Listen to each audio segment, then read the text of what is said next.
મીરા સંજય રાઠોડ. અમારે ગાડી પાર્કિંગ બાબતે આજથી 3-4 દિવસ પહેલા એ લોકો આરે થોડીક એ લોકોએ મારા હસબન્ડની થોડીક સળી કરી હતી, એટલે મારા હસબન્ડને પછી અમારું સમાધાન થઈ ગયું હતું.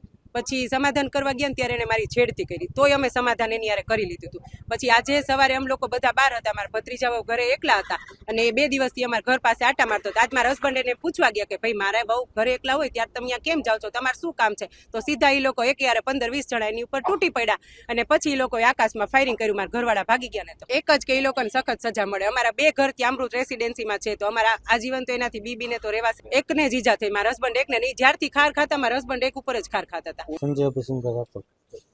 ઘટનામાં એવું હતું, 2-4 દિવસ અગાઉ અમારે પાર્કિંગ બાબતે બોલાચાલી થઈ હતી.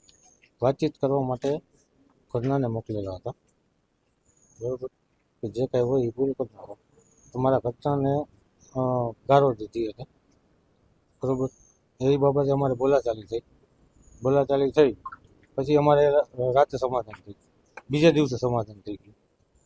પછી પાછો આજ રોજ હું સમાધાનની વાતચીત કરવા ગયો તો સમાધાનની વાત થઈ ગઈ હતી અને એ લોકો મારી માથે જીવલેણ હુમલો કર્યો.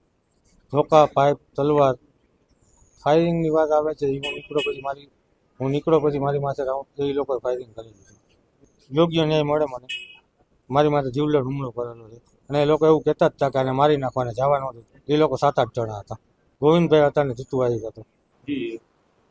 રાજકોટ શહેરના પ્રદ્યુમ્નનગર પોલીસ સ્ટેશન વિસ્તારમાં રેલનગર વિસ્તારમાં અમૃત 3 સોસાયટીમાં સંજયભાઈ રાઠોડ અને જીતુભાઈ ગોવિંદભાઈ ચાવડા 2 પરિવાર વચ્ચે મારામારીની ઘટના સામે આવી છે. આ પરિવાર દ્વારા ફાયરિંગનો આક્ષેપ કરેલો છે. અત્યાર સુધી પોલીસે સ્થળની પણ વિઝિટ કરી છે અને પ્રાથમિક રીતે અત્યારે ફાયરિંગની કોઈ ઘટના થઈ હોય પુષ્ટિ મળી નથી પ્રાથમિક રીતે.